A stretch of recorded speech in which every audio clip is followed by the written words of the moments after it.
Hola, ¿qué tal? ¿Cómo están? Vamos a empezar a revisar el tema de capacidad calorífica.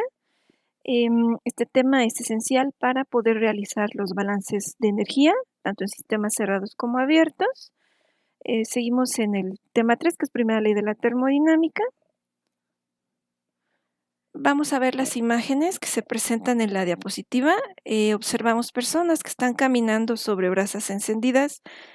Quizá alguno de ustedes lo ha visto esto en la televisión o les ha tocado realizarlo en algún campamento, en alguna actividad. Algunos de sus compañeros egresados lo han realizado, específicamente en retiros de tipo religioso o en talleres de coaching, donde lo utilizan como una dinámica para comprobarle a las personas el poder de la mente. Ajá. Pero, ¿realmente tiene que ver con el poder de la mente o pudiera existir alguna explicación de tipo científico y específicamente termodinámico? Pues vamos a revisar estos conceptos. Entonces, seguramente también a ustedes les ha tocado ayudar en casa, por ejemplo, en fin de año, en Navidad, cuando mamá, abuelita, tía, madrina, quien sea, prepara la cena navideña o de fin de año, y seguramente los han mandado a revisar, el alimento que están cociendo, sea un pastel, sea una pierna, sea un lomo, lo que sea, los mandan a checar si ya está cocido o no. Entonces, cuando revisamos estos alimentos en el horno, siempre tenemos mucha precaución de no tocar la parte metálica del horno. Esto es porque sabemos que si tocamos la parte metálica, pues nos vamos a quemar. Sin embargo, el aire que está contenido adentro del horno, donde estamos cociendo el alimento, también está a muy elevada temperatura. Y no nos da miedo introducir la mano, siempre y cuando no toquemos la parte metálica. Ajá. ¿Esto por qué es? Pues nosotros ya conocemos la propiedad de conductividad térmica, sabemos que los metales son excelentes conductores, tanto térmicos como eléctricos, y los gases, como el aire, pues no es tan buen conductor térmico. Ajá. Entonces, ¿qué es la conductividad térmica? Pues es qué tan fácilmente un material transmite el calor a otros materiales o sistemas que estén puestos en contacto. Entonces, en parte tendría que ver, el caminar sobre brasas encendidas con la conductividad térmica, sí, porque lo que es el carbón mineral, pues tiene una baja conductividad térmica, viene de madera y cuestiones así, entonces no tiene muy alta conductividad térmica. Otra propiedad termodinámica que nos ayuda a explicar por qué las personas pueden hacer esta caminata sobre las brasas encendidas es la capacidad calorífica, que es el tema que nos compete en esta ocasión. ¿Qué cosa es la capacidad calorífica? Es muy sencillo, es cuánta energía ustedes necesitan añadirle a una sustancia para que ésta modifique su temperatura en un grado de temperatura, ya sea que aumente la temperatura o disminuye la temperatura. Entonces, esto y valor de la capacidad calorífica depende de la sustancia de que se trate. No es lo mismo calentar agua que calentar alcohol, que calentar un metal. Ajá. Necesitamos diferentes cantidades de energía para calentar la misma cantidad de sustancia de diferentes compuestos en un grado de temperatura. Bueno, esto es lo que les comentaba. Las brasas, que es el carbón mineral, tienen una baja conductividad térmica. Ajá, entonces no ceden el calor tan fácilmente como un metal que lo cede muy fácilmente, lo acepta muy fácilmente. Aquí en la foto estamos viendo, perdón que me desvío un poco, estamos viendo al doctor Henry Brock, que era profesor de la Universidad de Niza. Él escribió un libro, siempre meto el gol del libro, se llama Conviértase en brujo, conviértase en sabio, de donde me robé la explicación científica de esta experiencia. Entonces, si lo llegan a conseguir, ese libro está muy interesante porque explica muchas cosas que la gente no la vende como sobrenaturales y más bien tiene una explicación científica teórica, ¿sale? Bueno, regresando al experimento, además de que las brasas tienen una baja conductividad térmica, resulta que la piel humana y el cuerpo en general está compuesto en su mayoría de agua. El agua es una de las sustancias que tiene la capacidad calórica más elevada. Para que podamos calentar agua necesitamos mucha energía. Ajá. Entonces, imagínense qué pasa cuando juntas un material como el carbón Aquí dice vegetal, pero bueno, puede ser mineral, el carbón, que tiene baja conductividad térmica, que no cede mucha energía, con un material como el agua que necesita mucha energía para cambiar de temperatura. Algo cede poco y el otro necesita mucho. Entonces, este experimento se puede realizar con un muy bajo riesgo de quemarse si se hace bien realizado. Ajá. No que no nos vayamos a quemar, el riesgo siempre está latente, pero el riesgo asociado es bajo. En algunas experiencias que he visto en internet, en YouTube, he visto que para hacer incluso más dramático esta situación, los participantes se mojan los pies en agua antes de caminar sobre las brasas. Ajá, entonces se ve más asombroso porque sale más vapor. Y aquí entraría un tercer fenómeno físico que ayuda a que el riesgo de quemarse sea bajo. Si alguna vez han colocado una gotita de agua en un sartén caliente, se habrán dado cuenta que se hacen como unas pelotitas, unas bolitas que brincotean hasta que se evapora, un efecto de tipo burbuja. Eso también ocurre en el experimento de caminar sobre brasas, si ustedes mojan sus pies antes de hacerlo. El agua en su estado líquido va a tender a formar esas bolitas que se ven en el sartén y va a ser una protección adicional para sus pies. Ajá. Algo que platicamos siempre en las clases de termodinámica, en este ejemplo, es que nunca hemos visto que este experimento lo hagan las personas y pasen corriendo. Pasan lentamente, ajá. Pasan lentamente porque si pasan corriendo, el riesgo de quemarse pues aumenta. Ajá. Aquí tenemos en la diapositiva el dato que dice que estas brasas alcanzan más o menos los 500 Celsius de temperatura. Entonces, si nosotros lo que hacemos es pasar corriendo, al correr no apoyamos completamente la planta del pie, solamente la parte de enfrente. Y como ya vimos en unidades pasadas, a disminuir el área y aplicar la misma fuerza porque pesamos lo mismo, aumenta la presión, aumenta el contacto y entonces el riesgo de quemadura es mucho mayor que si pasan caminando, pues de forma más tranquila. Ajá. Y ahorita vamos a ver un video que tomé de YouTube, donde hacen un experimento con un globo, con agua y con una vela. Ahorita lo vamos a checar y seguimos revisando los conceptos.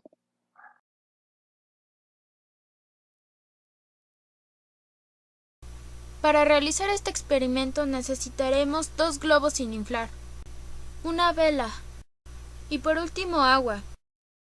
Primero inflamos uno de los globos. El segundo lo llenamos con agua. Ahora acercamos el globo inflado a la vela y observemos. Posteriormente pasamos a acercar el globo lleno de agua y podemos observar que este no explota.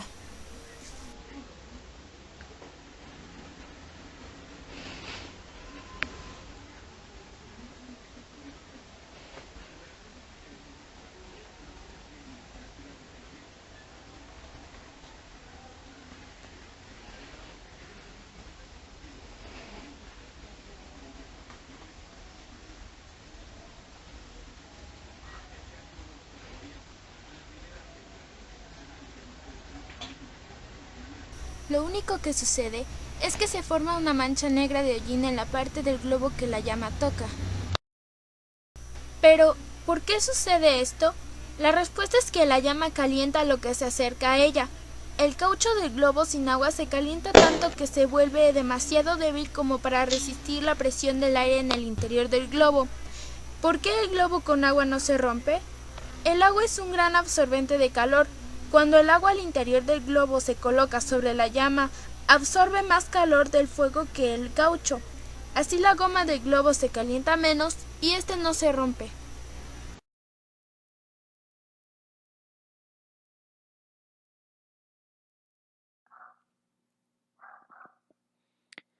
Bueno, vamos ahora a conocer estos tipos de energía que necesitamos saber calcular y conocer y entender para poder hacer balances de energía, lo que es energía interna y lo que es entalpía. Entonces, empecemos con lo que es energía interna. Se representa con la letra U y es una medida de la energía que tienen las moléculas, los átomos, por su movimiento incluso las partículas subatómicas, electrones, por ejemplo, ¿no? Entonces, seguramente en química orgánica vieron que las moléculas tienen movimientos debido a sus enlaces de torsión, tijereteo, etcétera. Ese movimiento o el movimiento de los átomos de las sustancias monoatómicas, como los gases nobles, se mueven eventualmente, sus electrones también se mueven. Eso es la energía interna. Ajá. Dado que ese movimiento atómico, molecular y subatómico nunca, nunca, nunca para, nunca un electrón va a estar parado en un mismo lugar, la energía interna no puede valer cero, nunca puede valer cero. ¿Podemos modificar su valor? Sí. Si cambiamos la temperatura, si aumentamos la temperatura, agregando un flujo de calor, las moléculas se van a empezar a mover más rápidamente. Entonces, a mayor movimiento, mayor valor de la energía interna. Si por el contrario enfriamos y retiramos un flujo de calor del sistema, las moléculas se mueven más lentamente y el valor de la energía interna pues disminuye. ¿De qué variables depende además de la temperatura? Pues de la presión, porque ustedes pueden modificar el movimiento molecular al acercar más las partículas o separarlas más. Obviamente del volumen por la misma situación. Y pues este valor de energía interna depende también de qué sustancia se está hablando. La energía interna es una propiedad, punto. Esto quiere decir que únicamente me interesa de qué punto, de qué estado inicial partió y a qué estado final llegó. Lo que ocurrió en medio no es relevante para calcular el cambio de energía interna. Ajá. Hay que tener presente que no existe un equipo para poder medir movimiento molecular, ni atómico, ni subatómico. Entonces no vamos a poder medir valores puntuales de energía interna. Lo único que podemos calcular, no medir, calcularlos, son cambios de valor en energía interna, el delta U. Vamos a ver cómo se hace. Y como ya hemos dicho, la energía interna depende de diferentes variables termodinámicas, particularmente de temperatura y volumen. Al modificar temperatura o modificar volumen, pues indirectamente vamos a modificar la presión. Entonces, diferenciando de forma parcial esa función que veíamos que está en función de la energía, de la temperatura y el volumen, obtenemos esta ecuación diferencial parcial, que nos dice que el cambio de U es igual a la diferencial parcial de U con respecto a la temperatura, si el volumen es constante, más la parcial de U o energía interna en función de volumen, si la temperatura es constante. En el curso de termodinámica, pues típicamente son alumnos de tercero o cuarto semestre que todavía no llevan Mat 5 y todavía no aprenden a resolver este tipo de modelos matemáticos. Esto más bien lo ven en Físico-Química 1. Vamos a ver cómo este modelo matemático se hace más sencillo. Esto lo tomé del libro de Himmelblau.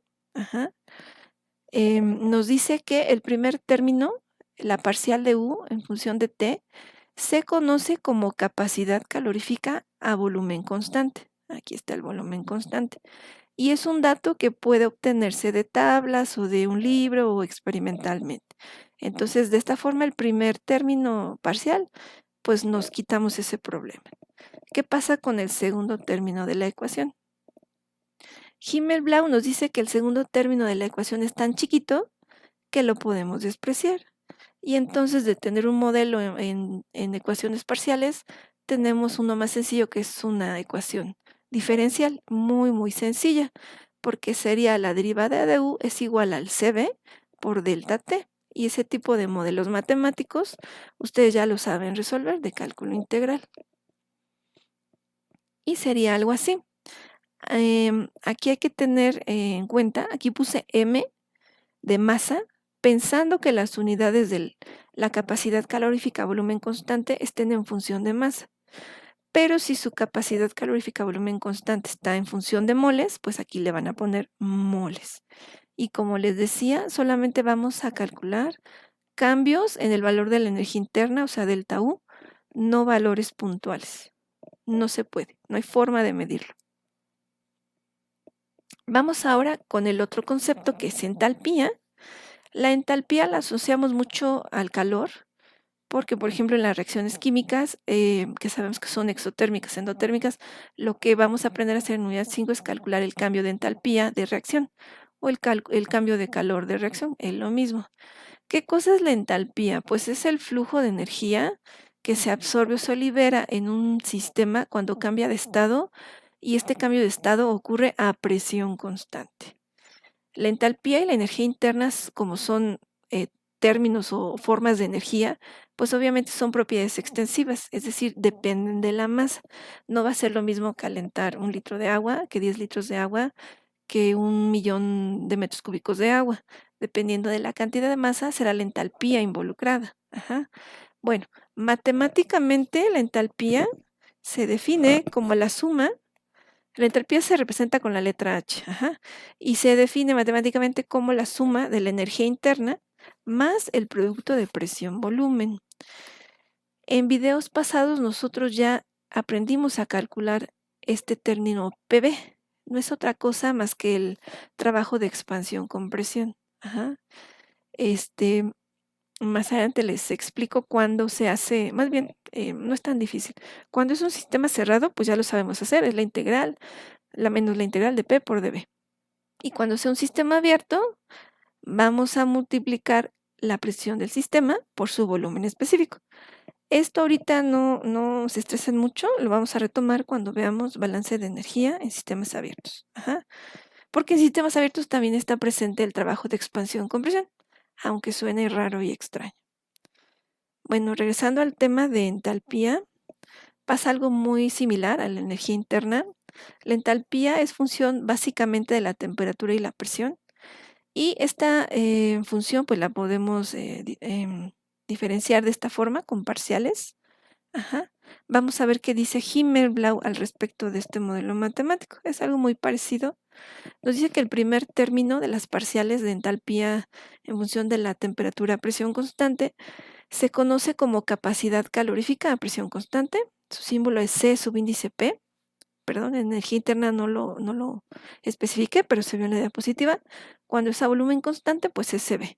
Y a presión constante, como en este caso, CP. Ajá. En cuanto al segundo término, Himmelblau nos dice que también es tan pequeño que lo podemos despreciar. Y entonces el cambio de entalpía va a ser igual al CP por el delta T.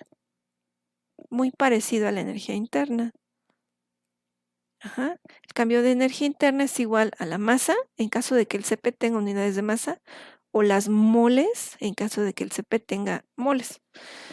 Entonces, cambio de entalpía es igual a la masa por la integral desde la temperatura 1 hasta la temperatura 2 de la capacidad calorífica a presión constante por la diferencial de temperatura. Y así de simple lo vamos a poder calcular. Ajá. Aquí nos da unas observaciones Himmelblau. Nos dice que si son procesos de alta presión, el segundo término de la ecuación parcial no lo debemos despreciar y se debe de evaluar a partir de datos experimentales. Y otra observación que nos hace Himmelblau es que en gases ideales, tanto la entalpía como la energía, su cambio depende únicamente de la temperatura y no tanto de la presión o el volumen específico. Eso solamente para gases ideales. Bueno, entonces las ecuaciones son muy sencillas.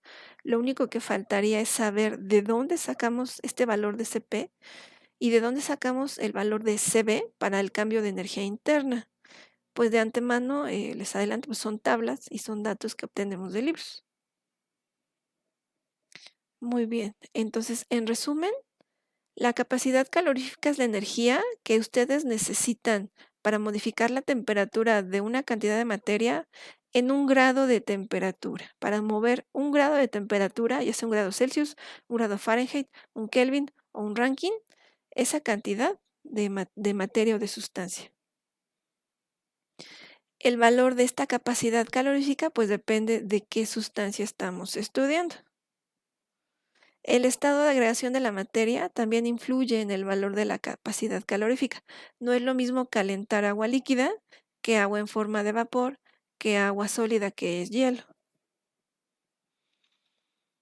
También la forma en que medimos esta capacidad calorífica va a afectar su valor, porque la podemos medir a presión constante o la podemos medir a volumen constante. Ajá.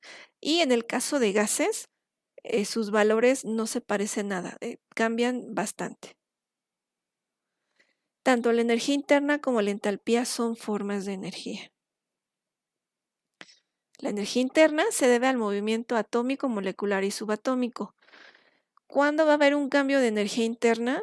Si ustedes cambian la temperatura, si hay un cambio de fase o si hay una reacción química. Cambio de temperatura, cambio de fase o reacción química es lo que va a originar que existe un cambio de energía interna.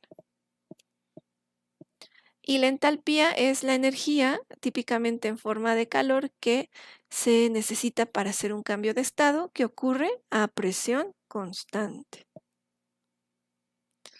Y de momento es todo. En el siguiente video vamos a conocer las formas en que podemos calcular la capacidad calorífica. Todo esto con vistas de que podamos hacer balances de energía, que es una función fundamental de su perfil profesional. Entonces nos vemos en el siguiente video.